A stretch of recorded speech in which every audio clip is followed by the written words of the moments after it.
Elaine King stood at the kitchen window, watching the morning fog roll across the gray waters of Redwood Bay, her hands wrapped around a coffee mug that had gone cold an hour ago. She had been standing there since dawn, the same way she had stood there for 3 years, waiting for something that would never come. The house felt too quiet. It always did. Even the sound of waves crashing against the rocks below seemed muted, as if the world itself had learned to whisper around her grief. She turned away from the window and walked through the hallway, past the photographs on the wall. Most of them showed a young woman with dark curly hair and bright green eyes, always smiling, always moving. Maya had never been good at sitting still. Even as a child she had wanted to fly, to explore, to see what waited beyond the horizon. Elaine stopped at the closed door at the end of the hall. She had not changed anything in Maya's room. The bed was still made with the blue quilt Maya had picked out when she was 12. Books about space travel and distant planets lined the shelves. A model of the cargo ship Meridian sat on the desk, the same type of ship Maya had been piloting when she disappeared. 3 years ago. 3 years, 2 months, and 16 days, if Elaine was counting. And she was always counting. The official report had been clean and simple. Meteor storm near Titan, ship destroyed. No survivors recovered. The company had sent her a letter of condolence and a small settlement check. They told her Maya had died doing what she loved, but they had never found the ship. They had never found any wreckage at all. The searching crews had looked for 2 weeks before declaring the case closed. Space was vast, they said. Sometimes things just disappeared. Elaine had never believed it. A mother knows. Deep in her bones, in the place where logic could not reach, she knew Maya was alive somewhere. She just did not know where. The doorbell rang, pulling her back to the present. Elaine glanced at the clock. 7 in the morning. Too early for visitors. She walked to the front door and opened it to find Peter Dixon standing on her porch, holding 2 paper cups of coffee. "Thought you might need this," Peter said. He was a fellow marine biologist at the research center where Elaine worked. He had kind eyes and graying hair, and he had been bringing her coffee every Monday morning for the past 2 years. "Thank you," Elaine said, taking one of the cups. The warmth felt good against her cold hands. "You working today?" Peter asked gently. "Always working," Elaine replied. "The ocean does not stop just because we hurt." Peter nodded. He understood. They walked together down the street toward the research center, a small building perched on the cliffs overlooking the bay. The morning air smelled of salt and seaweed. Inside the center, Elaine's colleague Carmen Flores was already at her desk, studying data on her computer screen. Carmen looked up when they entered and smiled. "Morning, Elaine. We got some interesting readings from the acoustic sensors last night. I think the gray whales are starting their migration early this year." Elaine set down her coffee and moved to look at the screen. Work helped. It always had. When she focused on the whales, on the dolphins, on the living creatures moving through the deep water, she could almost forget the empty space in her heart. The 3 of them worked through the morning, analyzing data and preparing reports. Elaine was reviewing the graph when Carmen's phone rang. Carmen answered it, listened for a moment, then her face went pale. "What?" Carmen said into the phone. "Are you sure?" "When?" Elaine looked up. Something in Carmen's voice made her stomach tighten. Carmen ended the call and stared at Elaine. "That was my cousin. He works at the military tracking station up north." "Elaine, they detected something. A ship just entered Earth's atmosphere." "There are ships entering atmosphere every day," Peter said. "Not like this one," Carmen said quietly. "The signature matches a Meridian-class cargo vessel, the exact type Maya was flying." The room went silent. Elaine felt the world tilt sideways. Her hands gripped the edge of the desk. "Where?" she managed to say. "It is landing at the quarantine facility outside of town. Government vehicles are already on their way there." Elaine did not remember grabbing her jacket. She did not remember running to her car. Peter drove because her hands were shaking too hard to hold the steering wheel. Carmen sat in the back seat, making phone calls, trying to get more information. The quarantine facility was a cluster of white buildings surrounded by high fences. Military trucks blocked the road leading to the main gate. Peter pulled the car to the side, and Elaine jumped out before he had fully stopped. "Ma'am, you cannot go in there," a guard said, stepping in front of her. "My daughter," Elaine said. "My daughter was on that ship. Her name is Maya King." The guard spoke into his radio. After a long moment, another guard arrived and escorted Elaine through the gates. Peter and Carmen followed close behind. They walked across the compound to a large hangar building. Inside, people in protective suits moved around a ship that looked battered and scarred, its metal hull marked with burns and strange scratches. But it was a meridian. Elaine knew that shape. She had studied pictures of that type of ship for 3 years. A woman in a black suit approached them. Her badge identified her as Director Helen Cross. "Mrs. King," she said. "Yes." "Is my daughter on that ship?" Director Cross hesitated. "We need you to stay calm. The situation is complicated." "Is she alive?" Elaine demanded. "Yes. But there are protocols we must follow. The ship came from unknown space. We detected no distress signal, no communication. We need to make sure there are no biological hazards before we can allow contact." "I want to see her." Director Cross studied Elaine's face, then nodded. "This way." She led them to an observation room with a large window looking into a white chamber.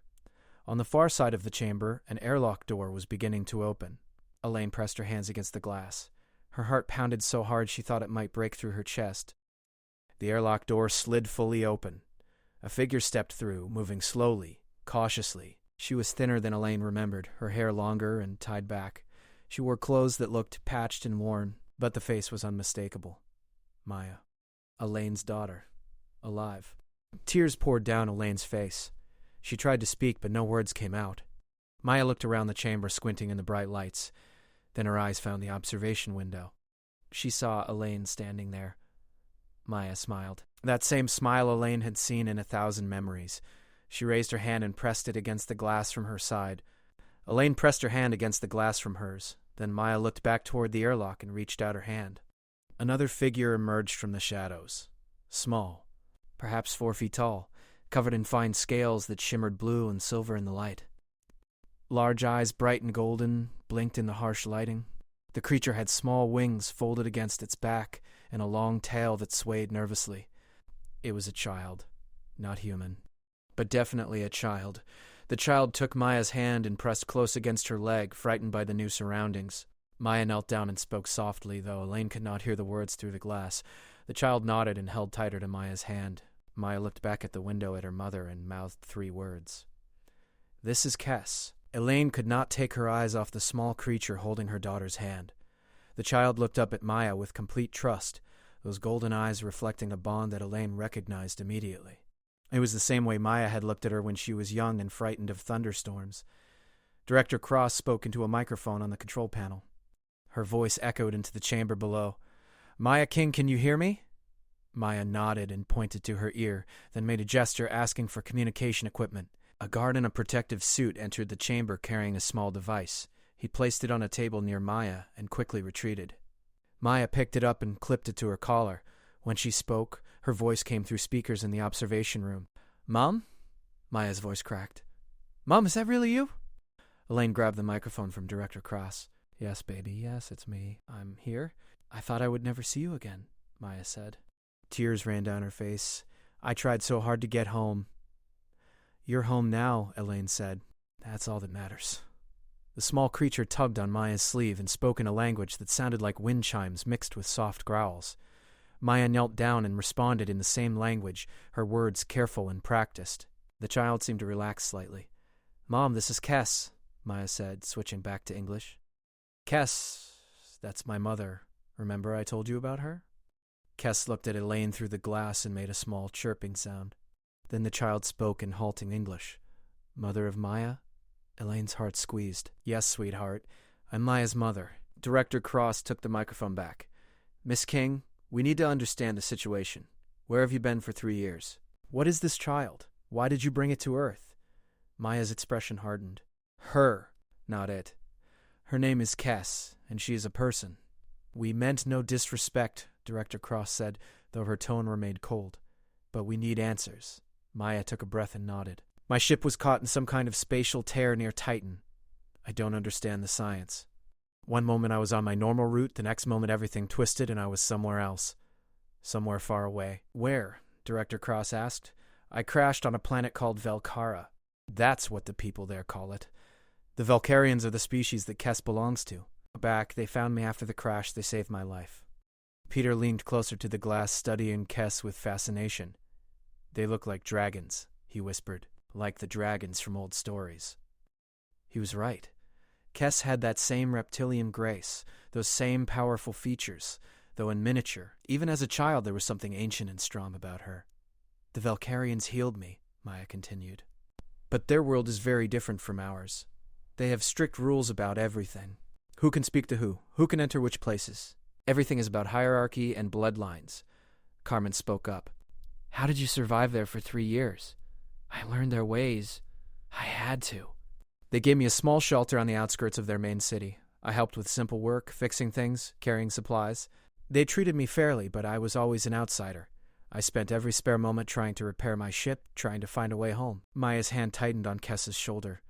About a year ago, I found Kess in the wilderness beyond the city. She was alone, starving. She couldn't have been more than 4 years old. I gave her food and water. I thought her parents would come looking for her. But they did not? Elaine asked softly. Her parents were dead, Maya said, both killed in an accident at one of their mining operations. And because of Valkyrian law, Kess was declared unbonded. What does that mean? Director Cross asked. Maya's jaw clenched. It means she was considered cursed.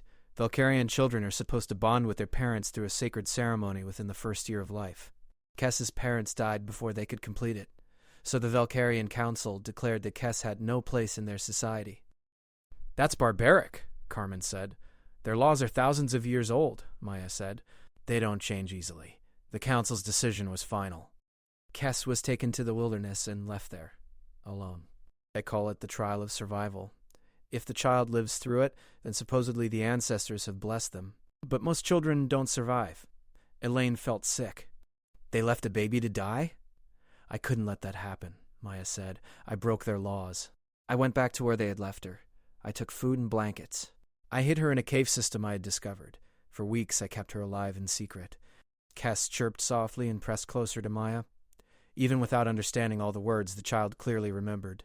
Eventually, someone saw me bringing supplies to the caves. The guards came. They found Kess. I thought they would punish me severely, maybe even execute me. But instead, the council offered me a choice.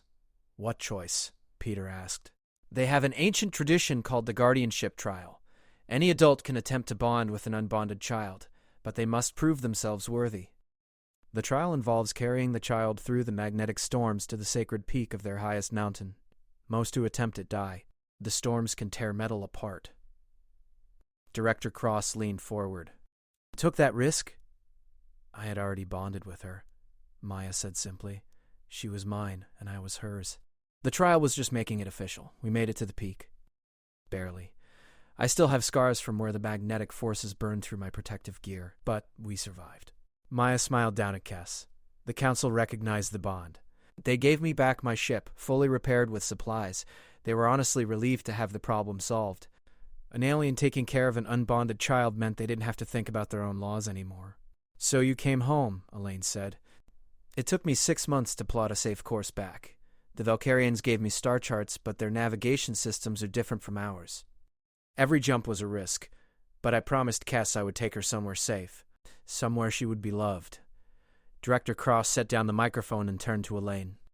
Mrs. King, I need to speak with you privately. Elaine did not want to leave the window.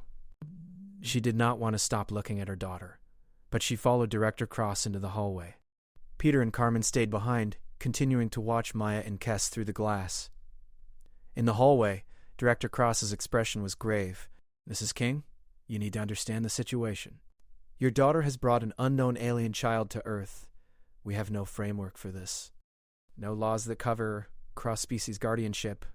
What are you saying? I'm saying that while we process this situation, the child will need to be separated from your daughter. We need to study Kess, understand her biology, determine if she poses any risk. She's a child, Elaine said. A traumatized child who has already lost one family. She's an unknown alien life form, Director Cross corrected, and until we know more, protocols must be followed. Your daughter will remain in comfortable quarantine for medical evaluation. The child will be moved to our xenobiology research division. You want to put her in a laboratory? We want to understand what we're dealing with. Elaine looked back through the observation window. Maya was showing Kess something on her data pad, both of them sitting on the floor of the White Chamber. They looked like any mother and daughter sharing a quiet moment. No, Elaine said firmly. Director Cross raised an eyebrow. Excuse me? I said no. You're not separating them. My daughter crossed the galaxy to protect that child. I'm not going to let you tear them apart the moment they reach safety. Mrs. King, you don't have the authority to make that decision. Then I'll find someone who does, Elaine said. I'll call every lawyer, every politician, every news organization until someone listens. My daughter came home. She came home with a child who needs protection. And I will not let you treat either of them like laboratory specimens. Director Cross studied Elaine's face for a long moment. Then she sighed. I'll make some calls. But understand, this situation is unprecedented. There will be people with questions. Important people. Let them ask their questions, Elaine said. But they'll ask them while Maya and Kes stay together. She turned back to the window. Maya had looked up and was watching her mother with hope in her eyes.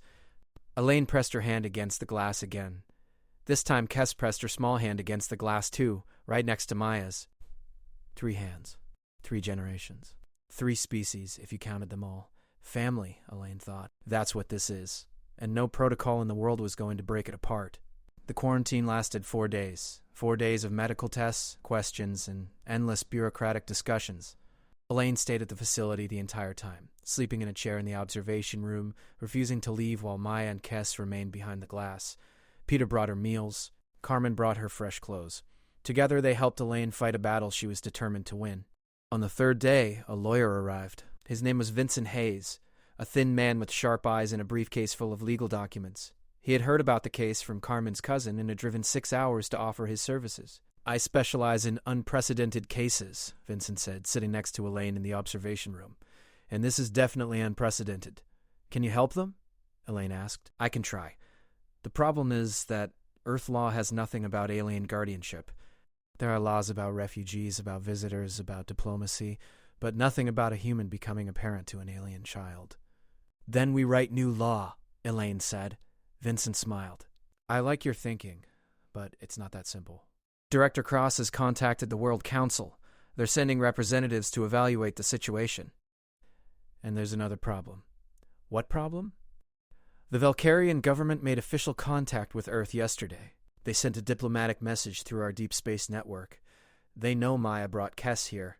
Elaine's stomach dropped. What do they want? They want her back. They claim Maya had no legal right to remove a Valkyrian citizen from their world, even if the Valkyrian Council gave permission. Apparently there are political factions on Valkyria that are very unhappy about the situation. Through the glass, Elaine could see Maya teaching Kes a game with small colored blocks. Kes was laughing, a sound like musical bells. It was the first time Elaine had heard the child truly happy. They can't have her, Elaine said quietly. They threw her away. They left her to die. They don't get to take her back now. I agree, Vincent said. But we need to build a legal case, and we need to do it fast. The Valkyrian delegation arrives tomorrow. That evening, another ally arrived. Dr. Lisa Norton was a xenobiologist who had been studying the limited data about Kes from a distance. She was a woman in her 50s with kind eyes and a gentle voice. I've reviewed all the medical scans, Lisa said, meeting with Elaine and Vincent in a conference room. Kes is healthy, intelligent, and shows remarkable adaptability. But more importantly, the psychological evaluation is clear. Kes has formed a primary attachment bond with Maya. Separating them would cause severe trauma. Can you testify to that? Vincent asked. Absolutely. I've worked with traumatized children of many species. The bond between Maya and Kes is as real as any parent-child relationship I've ever seen. It transcends biology. Director Cross allowed Elaine to enter the quarantine chamber that night. It was the first time she had been in the same room as her daughter in 3 years. Maya stood when the airlock opened. For a moment, neither of them moved. Then Elaine crossed the space between them and pulled Maya into her arms. My baby, Elaine whispered. My sweet girl. Maya sobbed against her mother's shoulder. 3 years of fear and loneliness poured out in that embrace. Elaine held her tight, the way she had when Maya was small and the world felt too big. When they finally pulled apart, Kes was watching them with curious eyes. The child had stayed sitting on the floor, giving them space, but her tail swayed nervously. Kes, come here, Maya said gently in English, then repeated it in the Valkyrian language. Kes approached slowly. She looked up at Elaine with those golden eyes, so large in her small face. Hello, Kes, Elaine said softly. She knelt down to be at the child's level. I'm very happy to meet you. Kes tilted her head, studying Elaine carefully. Then she spoke in careful English. You are mother of Maya. Maya says you are good. Maya says you love big. Elaine felt tears sting her eyes. Yes, sweetheart. I love very big, and I'm so glad Maya brought you home. Home, Kess repeated, testing the word. Maya says home is safe. No storms. No alone. That's right, Elaine said. Home is safe. Kess reached out one small hand, scaled and delicate. Elaine took it gently. The scales felt smooth and warm like sun-heated stone. You are grandmother? Kess asked. The question caught Elaine off guard. She looked at Maya, who smiled through her tears. I told her about families, Maya said. About how humans have mothers and fathers and grandmothers and grandfathers. She wanted to understand. Yes, Elaine said to Kess. I suppose I am your grandmother now. Kess made a happy chirping sound and stepped closer, leaning against Elaine's knee the same way she leaned against Maya. Trusting. Innocent. Just a child who wanted to be loved. The next morning, the Valkyrian ship appeared in Earth's orbit. It was massive, its hull covered in the same crystalline patterns that marked Valkyrian architecture. Director Cross assembled everyone in the main conference room for the meeting. When the Valkyrian delegation transported down to the facility, even the hardened military personnel stepped back. There were 3 of them, each standing over 7 feet tall. Their scales gleamed in shades of deep purple and silver. Their wings were folded against their backs, but everyone could see the power in them. These were not children. These were apex predators who had mastered space travel. The leader stepped forward. His scales were darker than the others, marked with scars that spoke of battles and age. When he spoke, his voice was deep and rumbling. I am High Commander Vane of the Valkyrian Defense Fleet. We have come for the child Kess. Director Cross stood. Commander Vane, welcome to Earth. We appreciate your willingness to meet with us. However, the situation is more complex than a simple retrieval. There is no complexity, Vane said. The child is Valkyrian. She belongs on Valkyra. The human had no authority to remove her from our world. Vincent Hayes stood up. With respect, Commander, your own council approved Maya King's guardianship of Kess. They allowed her to take the child and provided her with the means to leave your planet. They did so to remove an embarrassment, Vane said bluntly. An unbonded child is a stain on Valkyrian honor. By allowing the human to take her, the council believed the problem was solved. They did not anticipate the human would bring the child to her homeworld and claim parental rights. Maya didn't claim parental rights, Elaine said, standing. She earned them. She risked her life in your trial. She protected Kess when your people abandoned her. Vane's golden eyes fixed on Elaine. You are the human's mother? Yes. Then you should understand. Kess must be raised in Valkyrian ways. She must learn our history, our traditions. She cannot become human simply because a human showed her kindness. She won't become human, Maya said. She had been allowed to attend the meeting, with Kess held in a separate observation room under Lisa's supervision. But she won't be abandoned either. I completed your trial. I bonded with her, according to your laws. She's my daughter now. Valkyrian law does not extend to other worlds, Vane said. Then Valkyrian law is incomplete, Maya shot back. Your laws had no place for Kess. Your laws condemned her to death for something that wasn't her fault. I gave her life. I gave her love. And now you want to take her back and put her in a temple where she'll be treated like a mistake that needs to be corrected? Vane's expression darkened. You know nothing of our temples. The priests would care for her. They would cleanse the broken lineage and find her a place in society. She already has a place, Elaine said. With Maya. With me. With people who will love her for who she is, not try to fix what you think is broken. This is not your decision to make, Vane said. Then whose decision is it? Vincent asked. Commander, with respect, your people threw this child away. You have no moral standing to demand her return. Vane's wings flexed slightly, a sign of agitation. We did not throw her away. We followed laws that have governed our people for 10,000 years. Laws that maintain order and prevent chaos. Laws that hurt children, Lisa Norton said quietly. She had entered the room without anyone noticing. Commander Vane, I'm a xenobiologist. I've studied Kess's psychological state. If you remove her from Maya now, you will break her. She has already lost one family. Losing another will cause permanent damage. Valkyrian children are strong, Vane said. They survive. Survival isn't the same as living, Lisa replied, and it's certainly not the same as thriving. Vane was silent for a long moment. His tail swayed behind him, another sign of uncertainty. Finally he spoke. I must consult with my council. We will reconvene tomorrow. He turned and left the room, his fellow Valkyrians following. The humans remained behind, exhausted but not defeated. Elaine looked at Maya. We're not giving up.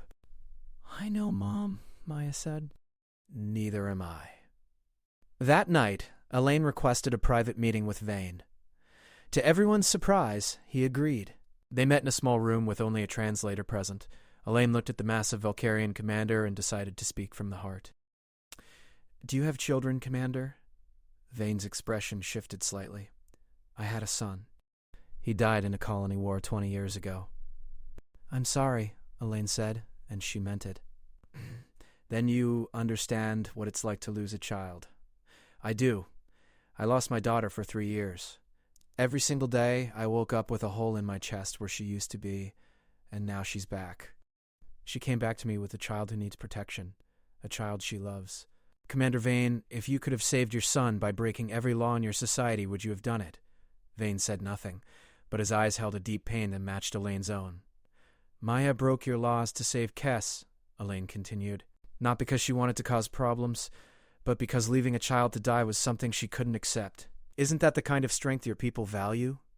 Vane's tail stopped moving. He stared at Elaine for a long moment.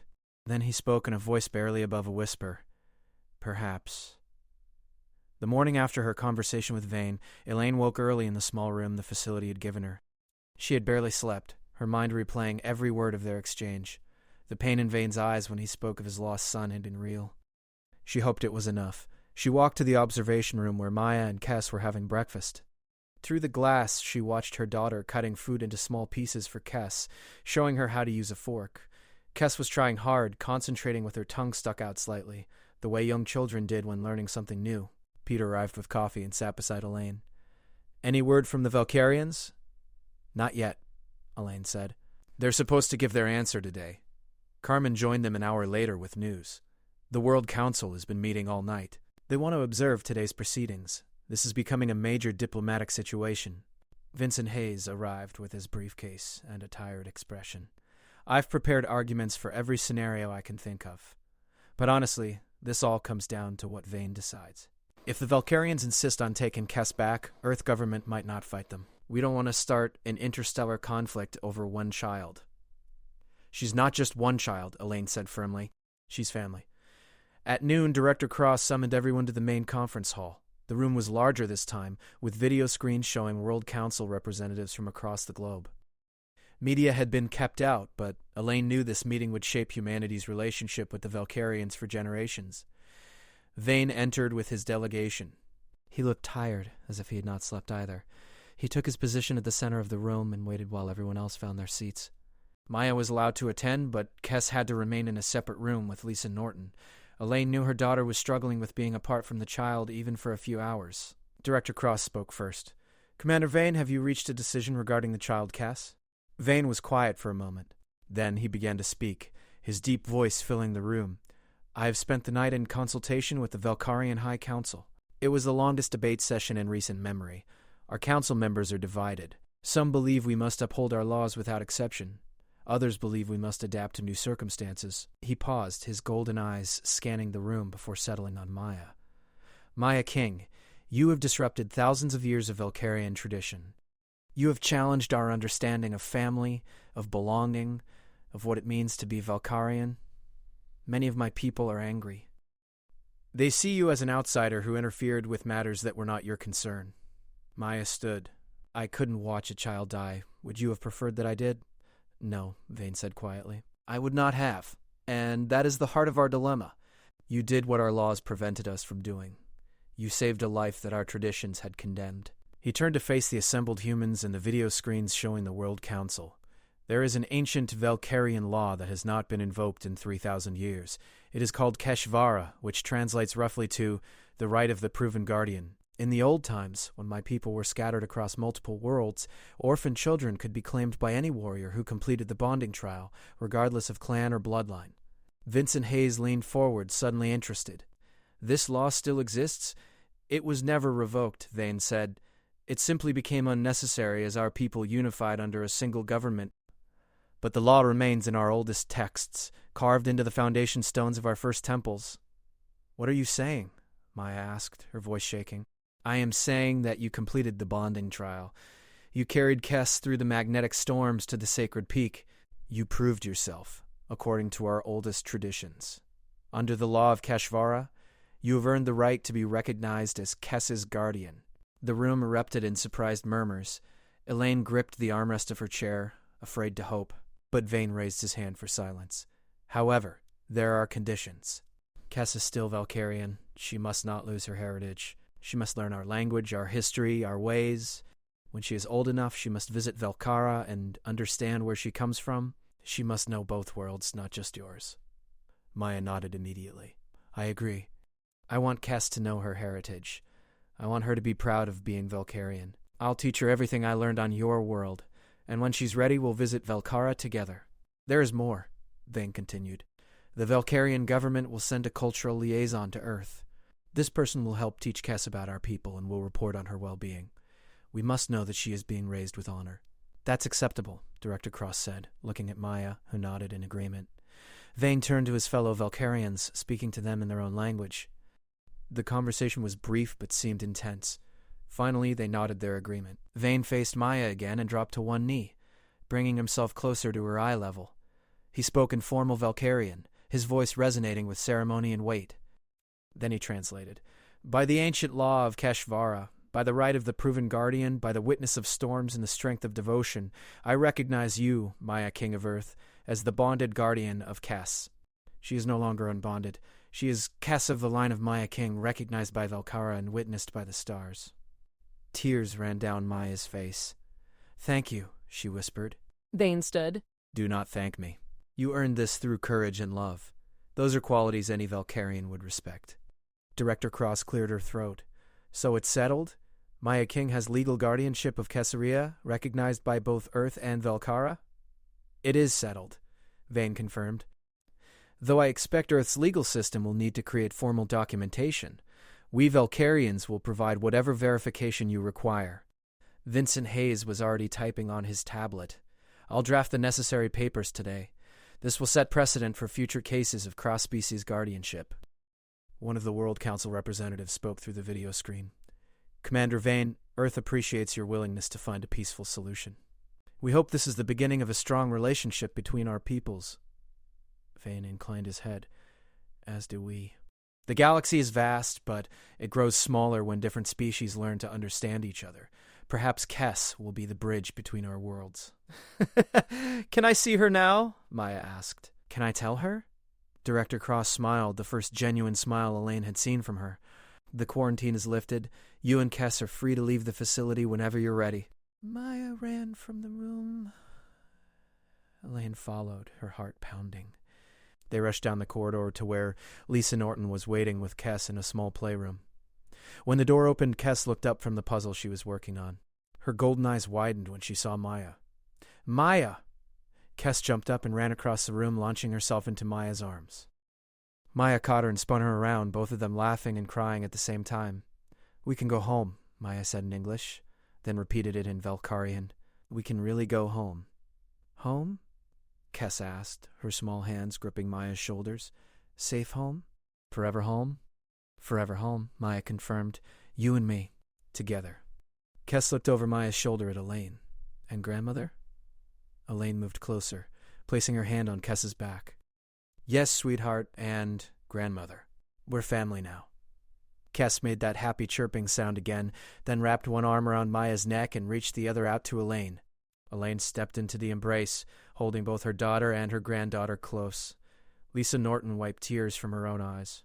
"I've studied hundreds of species," she said softly, "but I've never seen anything more beautiful than this." Commander Vane appeared in the doorway. His massive form filled the frame, but his expression had softened. He watched the three of them for a moment, then spoke. "Maya King." Maya turned, still holding Kess. "Raise her well," Vane said. "Raise her to be strong and kind. Raise her to honor both her Valkyrian heritage and her human family. Raise her to be a bridge between worlds." "I will," Maya promised. "I swear it." Vane nodded. Then he did something unexpected. He reached into a pouch at his belt and pulled out a small crystal that glowed with inner light. He approached slowly, careful not to frighten Kess. "This is a memory stone," he explained. "It contains recordings of Valkyrian songs, stories, and history. It was my son's when he was young. I want Kess to have it." He held it out. Kess looked at Maya, who nodded encouragingly. The child reached out and took the crystal carefully in both hands. It glowed brighter at her touch, responding to her Valkyrian biology. "Thank you," Kes said in Valkyrian, her small voice clear and formal. Vane's expression shifted, something between pain and peace crossing his features. "You remind me of him," he said quietly. "Of my son, when he was your age. Curious, brave, full of light." He straightened and turned to Elaine.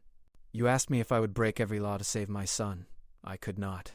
The war took him before I had that choice. But you and your daughter did have that choice, and you chose love over law. That is a strength I respect deeply." "I'm sorry for your loss," Elaine said. "No parent should have to bury their child." "No," Vane agreed, "which is why I am glad that today no parent has to. Farewell, Maya King. Farewell, Kes. May your path be lit by stars." He left the room, his delegation following. Through the window, Elaine watched them walk to the transport area. Before he disappeared, Vane looked back once more, his gaze finding Kes. Then he was gone. Director Cross appeared with paperwork. "I need signatures for release forms, medical clearances, and about a dozen other documents, but after that, you're free to go." "How long will it take?" Maya asked. "An hour, maybe 2. We've been preparing these since this morning, just in case."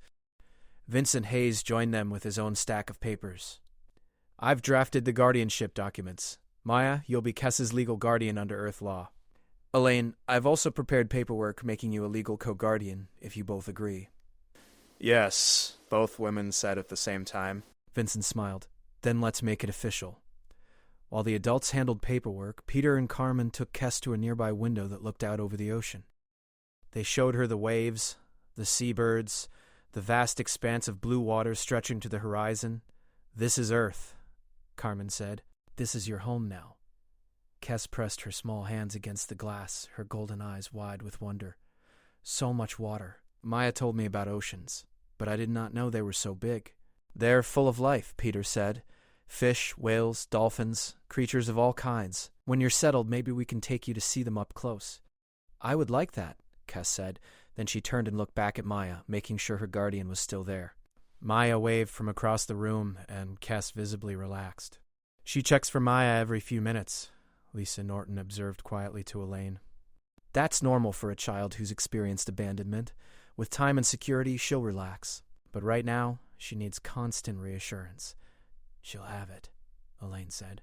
"Every day, for as long as she needs it." 2 hours later, all the paperwork was complete. Maya signed her name so many times her hand cramped. Elaine signed documents making her an official co-guardian. Vincent Hayes witnessed everything and promised to file all the necessary forms with every government agency that needed them. Director Cross walked them to the facility exit. "The media knows something happened here. They don't have details yet, but they will soon. Are you prepared for that?" We'll handle it," Maya said. She held Kes's hand tightly. The child carried her new memory stone in her other hand, the crystal still glowing softly. "There will be questions," Director Cross warned, "about Kes, about the Valkyrians, about everything. Some people will be curious, others will be afraid, and some will be angry." "Let them be angry," Elaine said. "We're taking our family home." Outside, the afternoon sun was bright and warm. Kes blinked in the natural light, having spent days inside the facility's artificial brightness. She looked up at the sky, at the clouds drifting past, at birds flying overhead. "The sky is different here," Kes said in Valkyrian, then repeated it in English. "Not purple. Blue." "Earth's atmosphere is different from Valkyra's," Maya explained. "You'll see lots of new things here. Different colors, different animals, different everything." Peter had brought Elaine's car to the exit. Carmen was with him, and both were smiling widely. "Ready to go home?" Carmen asked. "More than ready," Maya said. The drive to Elaine's house took 20 minutes. Kes pressed her face against the car window the entire time, watching everything pass by. She gasped when she saw the ocean, pointing excitedly. "So big!" "Maya, look how big!" "That's where I work," Elaine said. "I study the creatures that live in the ocean. Maybe one day I can show you." "Velkara has no oceans," Kes said, "only crystal lakes and vapor rivers." "This water is different." "Very different," Elaine agreed, "and full of life." When they pulled up to Elaine's house, the small cottage overlooking the bay, Kes grew quiet. She stared at the building with uncertain eyes. "This is home?" she asked. "This is home," Maya confirmed. "This is where I grew up, where my mother lives, and now where you'll live too." They got out of the car. Kes stayed close to Maya, her tail curled around Maya's leg in a gesture of nervousness. The front door opened, and more people spilled out. Neighbors had gathered to welcome them home. Word had spread through the small town that Elaine's daughter had returned. They did not know all the details, but they knew enough to celebrate. An older woman named Betty Harrison, who lived 3 houses down, approached with a covered dish. She stopped when she saw Kes, her eyes widening. But then she smiled. "Well, hello there, little one. Aren't you something special?" Kes hid partially behind Maya's leg, peeking out at the stranger. "This is Kes," Maya said. "She's a bit shy around new people." "Of course she is," Betty said warmly. "I brought a casserole. Growing families need good food." She handed the dish to Elaine without making a fuss, treating the situation as if alien children came home every day. More neighbors introduced themselves, each one offering food, supplies, or simple words of welcome. Some were clearly shocked by Kes's appearance, but the overall mood was warm. This was a small town, and Elaine was respected here. If Elaine said this child was family, then the town would accept it. Finally, everyone cleared out, leaving just Elaine, Maya, Kes, Peter, and Carmen. "Let me show you around," Elaine said to Kes. The house was small but comfortable, a living room with large windows facing the ocean. A kitchen with worn wooden counters and family photos on the walls. 3 bedrooms upstairs. Elaine led them to the largest bedroom. "Maya, I kept your room exactly as it was. But if you want to change anything now that you're back, that's fine." Maya walked into her old room, Kes still holding her hand. The blue quilt was there, the books on the shelves, the model ships. But the room felt different now, like a memory rather than a home. "Actually, Mom," Maya said, "could Kes and I share the guest room instead? I think we'd both feel better staying together for a while." "Of course," Elaine said. She had expected this. "We can set it up however you need." The guest room was painted soft yellow, with windows overlooking the back garden. Peter and Carmen helped move furniture while Maya and Kes unpacked the few belongings they had brought from the facility. Kes examined everything with curiosity. She touched the curtains, feeling the fabric. She looked at the books on the shelves, even though she could not read English yet. She climbed onto the bed and bounced slightly, testing the mattress. "Soft," she said, surprised. "Much softer than Valkyrian sleeping stones. Humans like soft beds," Maya explained. "You'll get used to it." As evening approached, Carmen and Peter said their goodbyes. "We'll come back tomorrow," Carmen promised. "Give you time to settle in tonight." After they left, Elaine heated up one of the casseroles Betty had brought. She was not sure what Kes could eat, but Maya assured her that Valkyrians were omnivorous and could handle most human food. They ate dinner at the kitchen table, the 3 of them together. Kes sat on 2 cushions to reach the table height properly. She tried everything cautiously, making small chirping sounds when she liked something. "This is good," Kes said, pointing at mashed potatoes. "Sweet and soft. I'm glad you like it," Elaine said. "We'll figure out what foods you enjoy." After dinner, Maya showed Kes how to help with dishes. The child was eager to learn, standing on a step stool and carefully handing plates to Maya to rinse. It was such a normal, domestic scene that Elaine had to stop and appreciate it. Her daughter was home. They had a grandchild.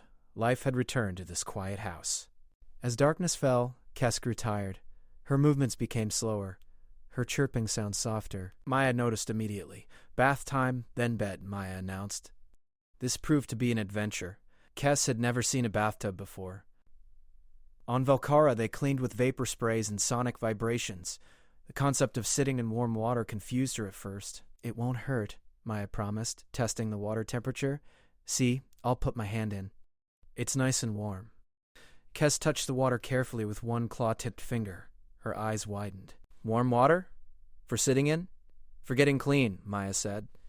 Humans do this every day. Eventually, Kes climbed into the shallow bath. She made surprised chirping sounds as she discovered that water felt pleasant against her scales. Maya helped her wash, being gentle around the delicate wing membranes on her back. "You have to teach me so many things," Kes said quietly. "Human things. Earth things. Will I ever learn it all?" "You don't have to learn it all at once," Maya said. "We have time. Lots and lots of time." After the bath, Maya dried Kes with a soft towel and helped her into the sleeping clothes Elaine had bought, simple soft pants and a shirt modified to accommodate wings and tail. Kes looked at herself in the mirror, touching the fabric. "I look different," she said. "You look perfect," Maya replied. In the bedroom, Maya tucked Kess into the bed they would share. The child clutched her memory stone, which was now playing soft Valkyrian lullabies. "Maya," Kess said sleepily, "are we really safe here? Really forever?" "Really forever," Maya promised. "No one is going to take you away. You're mine, and I'm yours. That's how families work." "What about grandmother Elaine? She's ours too, and we're hers." Kess thought about this, her golden eyes already half closed. "Family is bigger on Earth than on Valkara. Family can be as big as you want it to be," Maya said. Within minutes, Kess was asleep, her breathing deep and even. Maya sat beside her for a while, just watching her sleep, the child who had been left to die in the wilderness.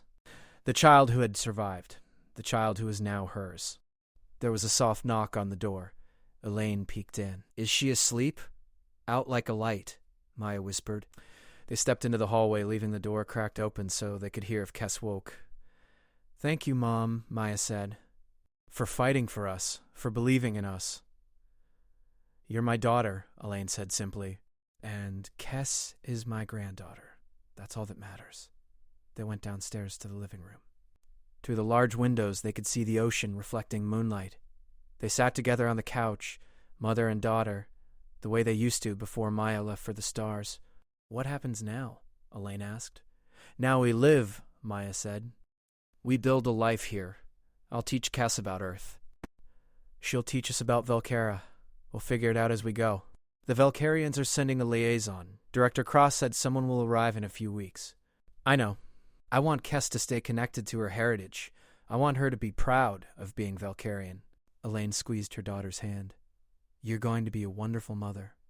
"I hope so. I've never done this before." "None of us have," Elaine said. "Not like this. We're making it up as we go."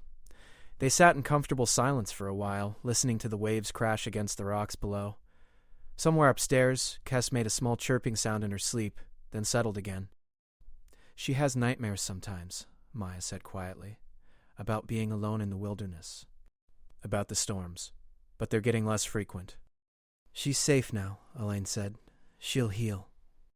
"We all will," Maya agreed. Over the following days, life began to take shape. Maya registered Kess with the local schools, though they decided to homeschool for the first year while Kess learned English and adjusted to Earth. Vincent Hayes helped them navigate the legal complexities of being the first cross-species family on Earth. Peter brought books about marine biology, hoping to share his passion with Kess. Carmen brought art supplies, discovering that Kess loved to draw. The child's drawings were strange and beautiful, showing crystalline forests and floating mountains, memories of a world she had left behind. Betty Harrison and other neighbors brought more food than 3 people could eat. They invited the family to community events. Slowly, carefully, they welcomed Kess into the fabric of the town. News media eventually got the full story. Reporters wanted interviews. Scientists wanted to study Kess, but Vincent Hayes protected them, limiting access and ensuring their privacy. 2 weeks after coming home, Elaine took Maya and Kess down to the beach. It was early morning, and they had the sand to themselves. Kess ran along the water's edge, laughing as waves chased her feet. She had never experienced anything like it. "She's happy," Elaine observed. "She's healing," Maya corrected. "It'll take time, but she's getting there." They watched Kess find a shell and bring it back to show them, her golden eyes bright with discovery. "You know what I realized?" Maya said. "When I was on Valkara, trying to fix my ship, trying to find a way home, I thought coming back to Earth would be the end of the journey, but it's actually just the beginning." "Beginning of what?" "Of everything. Of building a life. Of raising a child. Of showing her that the universe can be kind even when it's scary. Of proving that families don't have to be just one species or one planet. They can be anything we make them." Elaine put her arm around her daughter's shoulders. "When you disappeared 3 years ago, I thought my life was over. I thought I had lost everything that mattered. And now? Now I have more than I ever imagined. I have my daughter back. I have a grandchild who shows me the universe through new eyes. I have a family that spans stars." Kess ran back to them, her small hands cupped around something. "It moves." She opened her hands to reveal a small crab scuttling across her palm. "That's a hermit crab," Elaine explained. "See that shell on its back? That's its home. It carries its home wherever it goes." Kess studied the crab with fascination. "Like us. We carried home across the stars. Now home is here." "Yes," Maya said, kneeling beside her. Home is here. Home is us. Home is wherever we're together. Kes carefully placed the crab back in the sand and watched it scurry away. Then she looked up at the vast blue sky above them, so different from the purple skies of Velcara. I like Earth, she declared. I like this home. And standing there on the beach with the ocean before them and the house on the cliff behind them, 3 generations of family looked toward a future that was uncertain, challenging, and full of infinite possibility. The journey across the stars had ended, but the journey of becoming a family, of learning to belong to each other and to this world, was just beginning. And that, Elaine thought, as she held both Maya and Kes close, was exactly as it should be.